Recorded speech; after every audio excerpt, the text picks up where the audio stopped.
So today we are going to talk about how to make notes for UPSC. ये जानना बहुत ज़रूरी है कि हमें किस तरीके के नोट्स बनाने चाहिए कि अल्टीमेटली हमारी आंसर राइटिंग की जो स्किल्स हैं वो बिल्डअप हो, इफेक्टिवली बिल्डअप हो। एंड अपार्ट फ्रॉम दैट जो हमारा फाइनल स्कोर रेट जो बहुत से रीजंस की वजह से वेरी करता है वो एक अच्छे लेवल पे आए, और उसका बहुत बड़ा कंट्रीब्यूशन जो रहता है वो आपके नोट्स का रहता है। हम बात करेंगे कैसे आपके नोट्स का कंट्रीब्यूशन रहता है और कैसे अपने नोट्स आप इतने अच्छे तरीके से बना सकते हैं कि आपको बहुत ही ड्रास्टिक इम्प्रूवमेंट दिखे अपने फाइनल स्कोर में, आपके अपने फाइनल मार्क्स में। सो चलिए बात करते हैं। तो जो पहला स्टेप हम लोग का आता है कि हमको जो नोट्स बनाने हैं वो किस तरीके से बनाने चाहिए। So the first step is when. तो व्हेन एज इन कि आपको क्या क्या चीज़ें चूज करनी पड़ेंगी, like topic wise, chapter wise और सब्जेक्ट वाइज। तो आप किस तरीके से चूज करें कि आप किस तरीके से नोट्स बनाएं। पहली बात, अगर मैं बात करती हूँ आपकी टॉपिक वाइज, अगर टॉपिक वाइज की बात करें मतलब आपने टॉपिक रीड किया और उसके नोट्स बना लिए, या आपने क्या किया पूरा एक चैप्टर रीड कर लिया उसके बाद उसके नोट्स बनाए, या आपने ये काम किया कि आपने पूरा सब्जेक्ट पढ़ लिया, सारे चैप्टर्स पढ़ लिया, उसके बाद आपने नोट्स बनाए। See according to me the most preferred can be your chapter wise, क्योंकि अगर आप टॉपिक वाइज चलते हैं तो आपने एक टॉपिक पढ़ा और टॉपिक पढ़ने के बाद जब आपने नोट्स बनाए तो हो सकता है आगे जो टॉपिक्स आ रहे हैं काफ़ी रिलेटेड हैं, बहुत सारे एग्जांपल्स आप उसमें डाल सकते थे, कोरिलेट कर सकते थे, जो आप नहीं कर पाए क्योंकि you are already done with the notes of that topic. So हम लोग क्या कर सकते हैं, हम चैप्टर वाइज करेंगे तो all the topics of that particular chapter are covered. तो जो वो कोरिलेशन है, जो भी एग्जांपल्स आपके दिमाग में आए in relation to the other subjects as well, जो आप कोरिलेट करके लिख सकते हैं, वो सारे आपके दिमाग में आ जाते हैं in 1 or 2 readings and then you can incorporated. See मैं ये नहीं कह रही कि यही तरीका है करने का। मैं आखिरी इंसान नहीं हूँ जो नोट्स की वीडियो बना रही हूँ, और मैं पहली इंसान भी नहीं हूँ जो नोट्स की वीडियो बना रही है। आज से पहले बहुत लोगों ने बहुत सी नोट्स की वीडियो बनाई हैं और बहुत से लोग अभी भी बनाते जा रहे हैं। बट पॉइंट ये है कि आप जो चीज़ फॉलो कर रहे हैं that should be very concise. आपका जो नोट्स हैं वो इफेक्टिव होने चाहिए। तो मैं एक तरीका अपने एक्सपीरियंस के थ्रू आपको सजेस्ट करना चाह रही हूँ कि अगर आप चैप्टर वाइज नोट्स बनाएंगे तो आपके लिए ज़्यादा बेटर रहेगा। ये आप अपने एक्सपीरियंस के थ्रू भी सीखेंगे। जैसे कि चाणक्य कहते हैं कि आप औरों के एक्सपीरियंस से सीखिए, राइट। तो ऐसे मैं आपको ये कह रही हूँ that learn from the experience of your mentors instead of creating your own experience, because if you will create your own experience it will take lot of time. So वो टाइम किल ना करते हुए अगर आप सीख लेंगे चीज़ों को तो वो आपके लिए बेटर रहेगा। But don't rely only on toppers notes की टॉपर नोट्स पकड़ लिए और वही का वही पढ़ लिया, अपने खुद के नोट्स नहीं बनाए। एक रेफरेंस अलग होता है और एक खुद बनाना अलग होता है। तो आप अगर खुद से लिख के करेंगे तो वो ज़्यादा इम्बाइब्ड आपके माइंड में होगा। जो लोग कहते हैं नोट्स बनाने की बिल्कुल ज़रूरत नहीं है, गलत है नोट्स बनाना, या आप नहीं भी बनाएंगे तो चलेगा, मैं इस चीज़ के स्ट्रिक्टली अगेंस्ट हूँ। मुझे लगता है कि नोट्स बनाने चाहिए, क्योंकि जितना आप नोट्स बनाते हैं बहुत सारी स्किल्स आप उसके साथ इम्बाइब करते हैं। तो मैं बात करने वाली हूँ कि हम क्या क्या स्किल्स जो आपके अंदर इनकलकेट होती हैं व्हाइल यू डू दैट। सो पहली बात तो कैसे आपको हेल्प होने वाली है, हेल्प कैसे होने वाली है, it will inculcate writing habit. Writing habit क्यों? क्योंकि हमारी राइटिंग हैबिट का मतलब फेड हो चुकी है, ऑलमोस्ट फेड होती जा रही है। क्यों होती जा रही है? Thanks to the world of digitisation. तो हम लोग क्या करते हैं, हर चीज़ लैपटॉप्स पे कर रहे हैं, मोबाइल डिवाइसेस पे कर रहे हैं। बहुत से स्टूडेंट्स आप में से वर्किंग प्रोफेशनल्स हैं तो उनको आदत नहीं रही है ज़्यादा लिखने की। तो पेपर दिया था, ग्रेजुएशन करी थी काफ़ी टाइम पहले, अब वो पेपर दे रहे हैं तो उससे क्या हो रहा है, जो आप पेपर दे रहे हो आपकी राइटिंग हैबिट अभी मेंटेन नहीं है। तो जब आप पेपर में आपको 3-3 घंटे लिखना पड़ेगा, पहली बात तो आपका हाथ इतना काम नहीं करेगा, क्योंकि अगर आपने अभी से मेहनत नहीं करी, अभी से राइटिंग नहीं स्टार्ट करी तो आपका वहाँ पे हाथ काम नहीं किया। तो हो सकता है आपको कंटेंट आता भी हो बट अगर आप टाइमली लिख नहीं पाए, टाइम मैनेज नहीं कर पाए, स्पीड आपकी स्लो हो गई तो ultimately it will lead to failure, okay, because you will not be able to attempt the paper in the way you could. So वो सारी चीज़ें हमको ध्यान में रखनी है। तो उसका सबसे प्राइमरी स्टेप आता है कि आप नोट्स बनाएं। Secondly, repeated revisions. आप रिपीटेड रिविजन्स तब कर सकते हैं जब आपका कंटेंट अलाइंड है। मतलब कि अगर आपका कंटेंट हर जगह बाइफर्केटेड है, डिवाइडेड है, क्लटर्ड मैनर में रखा है, आप एक बुक से कुछ पढ़ रहे हैं, दूसरी बुक से कुछ पढ़ रहे हैं, तीसरी बुक से कुछ पढ़ रहे हैं, तो उससे क्या होगा, it will lead to lot of confusion. अगर आप ये चीज़ फॉलो करते हैं कि आप अपनी जो नोट्स हैं वो एक ही सॉर्टेड डिवाइस में पढ़ रहे हैं, सॉर्टेड मैनर में पढ़ रहे हैं, तो वो आपके लिए बहुत ज़्यादा बेनिफिशियल रहेगा। और उसमें हम लोग की अलाइनमेंट जो होती है मैं उसके बारे में बात करने वाली हूँ। जैसे आपने सारी चीज़ एक ही जगह कंसोलिडेट कर दी, चाहे वो करंट अफेयर्स का सेक्शन है, चाहे वो स्टैटिक सेक्शन है, अगर वो एक ही जगह अलाइन हो गया तो उससे फ़ायदा क्या हो रहा है कि आपको 10 आपका जहाँ पे रिविजन्स में मैक्सिमम टाइम लग रहा है करने में, वो आपका मिनिमम में हो जाएगा। So there should be maximum revision in minimum amount of time, वो आपका इसके अंदर हेल्प करने वाला है। और जो सबसे important part, it will enhance your answer writing skills. जितना ज़्यादा आप नोट्स बनाएंगे, लिखेंगे, उससे आपको पता लगेगा किस तरीके के डायग्राम्स में इनकॉर्पोरेट कर सकता हूँ, क्या डायग्राम्स बन सकते हैं, क्योंकि हमेशा डायग्राम आपको बने हुए, you know, it's not kind of cooked meal that you are getting, you will have to cook the meal for yourself too, you know, to come up with innovative kind of answers या innovative kind of notes भी अगर मैं कहूँ। तो उसके लिए आपको क्या करना होगा, आपको कुछ तरीके होंगे जो आपको लगता है कि इस चीज़ से मुझे अच्छे से मेमोराइज हो जाएगा।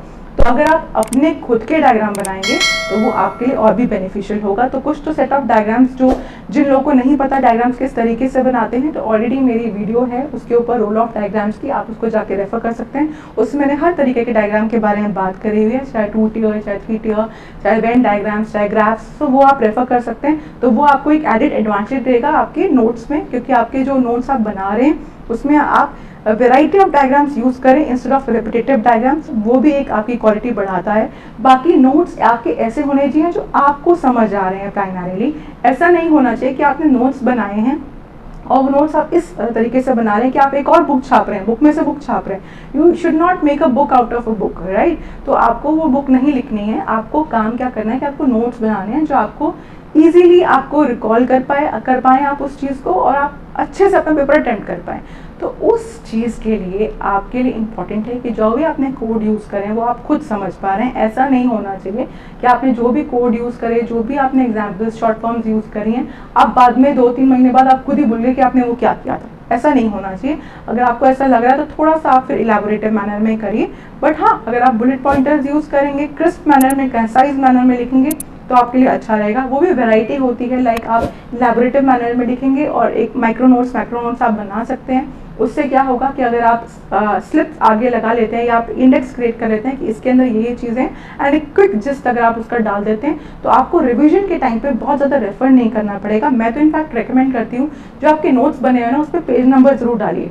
अगर आप पेज नंबर्स डालते हैं तो अगर आपको रिवाइज करना है, लेट्स से मैंने कुछ रिवाइज करना है तो मैंने अपना आँख बंद करी, रिवाइज करना शुरू किया, जैसे ही मैंने चालू किया मुझे लगा कि मैं यहाँ पे स्टक कर रही हूँ, तो मैं उस पेज पे जाके रेफर कर सकती हूँ instead of finding the whole chunk of the notes and you know कहाँ है वो टॉपिक, और वो टॉपिक ढूंढने में ही आपने 15 मिनट लगा दूँ या 20 मिनट लगा दूँ, वो मुझको नहीं करना है। अगर वो चीज़ मेरी 1 मिनट में हो सकती है तो that is the smart work. So आपको स्मार्ट वर्क फॉलो करना है, आपको एक स्मार्ट स्ट्रैटेजी अप्लाई करनी है अपने यू नो नोट्स मेकिंग में, तो उस चीज़ को आप ध्यान रख सकते हैं।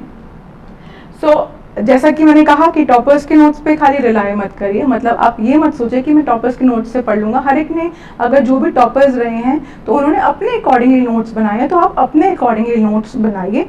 और भले ही आप मल्टीपल सोर्सेज रेफर करिए, आप उसको एज ए सोर्स बना सकते हैं, बट आप उसी को खाली रिलाई करके आपको नहीं चलना चाहिए, राइट। अब कुछ टिप्स एंड ट्रिक्स जो लेसन्स हैं that you should you know take away from this video. सबसे पहली बात तो आपको A4 साइज शीट यूज़ करनी चाहिए। A4 साइज शीट क्यों यूज़ करनी चाहिए? क्योंकि A4 साइज शीट यूज़ करने से आपको जो भी डायनामिक कंटेंट आएगा वो आप आराम से इंकॉर्पोरेट कर सकते हैं। क्योंकि अगर आपका डायनामिक कंटेंट आया और आपने रूल बेस्ड शीट ली हुई है, पहली बात तो अगर आप रूल बेस्ड शीट लेते हैं तो वहाँ पे आपकी हैंडराइटिंग जाएगी टिल्टेड, क्योंकि आपको आदत है रूल बेस्ड शीट लिखने की, रूल बेस्ड शीट पे लिखने की। बट दिक्कत क्या आती है कि जो वहाँ शीट आ रही है दैट इज प्लेन शीट, तो आपकी handwriting it will go tilted. तो पहली बात तो हमको वो अवॉइड करना है। सेकेंडली, हमको इस चीज़ का क्या करना चाहिए है, हमको A4 साइज शीट में कंटेंट इनकॉर्पोरेट करना आसान हो जाता है, क्योंकि डायनामिक कंटेंट है। जब भी कुछ अपडेट आया हमने बीच में उसको इंसर्ट कर दिया, तो हमारे लिए वो सॉर्ट हो गया कि भाई हमको दोबारा अलग अलग पेज से पढ़ना नहीं पड़ रहा, एक बुक रेफर करना है फिर दूसरी बुक रेफर करना है, वो हमको नहीं करना पड़ेगा, right. Apart from that, you should make it innovative. You can incorporate diagrams as I mentioned, and for the diagrams I have also told you about the video which you can refer if you don't have any clue about the diagrams.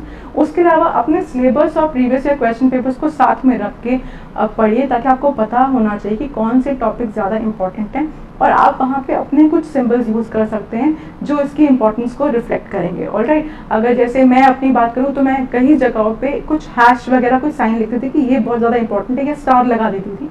तो अगर आप वो लगा लेंगे, आपको पता है कि जब आप क्वेश्चन ये भी मैं आगे जो वीडियोज़ हैं उसमें मैं बात करती हूँ, आपको दिखूंगी कि किस तरीके के आपको जो एनालिसिस है वो किस तरीके का करना चाहिए प्रीवियस ईयर क्वेश्चन पेपर्स का। तो जब वो आप एनालिसिस कर लेते हैं ना, तो आपको पता होता है कि कौन से टॉपिक में से सबसे ज़्यादा क्वेश्चंस पूछे गए हैं, या कौन सा टॉपिक ऐसा है जो रिपीटेडली आ रहा है। तो अगर हम उस नॉलेज को अपने इसमें इनकलकेट करेंगे, अप्लाई करेंगे, तो वो भी हमारे लिए बेनिफिशियल साबित होगा। ओके, देन अलग अलग नोट्स नहीं बनाइए, इंटीग्रेटेड नोट्स बनाइए प्रीलिम्स और मेंस के, क्योंकि मेंस का सब डोमेन है प्रीलिम्स। तो ऐसा नहीं है कि आपको अलग अलग नोट्स बनाने की जरूरत है, आप एक इंटीग्रेटेड नोट्स बनाइए, उसी को रेफर करिए एंड उसको कॉम्पैक्ट एंड कंसाइज रखिए। जैसा कि मैंने कहा कि अपनी खुद की बुक नहीं बनानी है, आपको ऑलरेडी कंसाइज नोट में काम करना है, कंसाइज मैनर में काम करना है, जो आपको समझ में आए। एंड देन इंटरव्यू के लिए अभी क्योंकि कई लोग खाली प्रीलिम्स और मेंस को ही फोकस करते हैं, मैं रेकमेंड करती हूँ कि इंटरव्यू के लिए भी आप नोट्स बनाएं। आपने जो डैफ आप जो भरेंगे आगे चल के, तो वो जो डैफ में आपने क्या क्या भरा है उसके लिए भी आप नोट उस दौरान आप स्टार्ट कर दीजिएगा, ताकि एक एक चीज़, चाहे आपको स्टेट के बारे में, अगर आपकी स्टेट के एग्रीकल्चर हो गया, सॉइल हो गया, कई लोग स्टेट पीसीएस के लिए जाते हैं हम लोग यहाँ पे, तो मैं उनको रेकमेंड करती हूँ दैट आप अपनी एक अलग से नोटबुक बना लीजिए। उसमें आपको पता होना चाहिए अपने स्टेट के बारे में, एग्रीकल्चर से रिलेटेड, सॉइल से रिलेटेड, करंट अफेयर्स तो है ही हैं, और अगर आपके पर्टिकुलर एरिया का क्या पिन कोड है तो वो पिन कोड क्यों है, उस सब चीज़ों से रिलेटेड अगर आप प्रिपेयर्ड रहेंगे तो आपके लिए काफ़ी बेनिफिशियल रहेगा। तो डैफ के अकॉर्डिंग भी एक आपका, इंटरव्यू के अकॉर्डिंग भी आपका एक होना चाहिए, और डैफ के अकॉर्डिंग भी आपके क्वेश्चंस जो हैं वो सेटअप होने चाहिए ड्यूरिंग दैट टाइम। ओके, उसके अलावा क्या हमको डिजिटल नोट्स पे ही करना चाहिए, क्या ये ज़्यादा बेटर है? ऐसा कुछ नहीं है, हर एक स्टूडेंट का एक कंफर्ट जोन है। अगर आपको लगता है कि आप हाथ से लिखते हैं तो आपको याद रहता है, कई स्टूडेंट्स हैं जब तक वो हाथ से लिखते नहीं उनको याद नहीं रहता, तो ठीक है, अगर आप ऐसे कंफर्टेबल है तो वैसे जाइए। बट कहीं आपको लग रहा है कि टाइम कॉन्स्ट्रेंट है, आपने सोचा बिल्कुल ही कुछ ना करूं, उससे बेटर है कि आप डिजिटल नोट्स बना लीजिए, वो आपके जल्दी ही बन जाएंगे।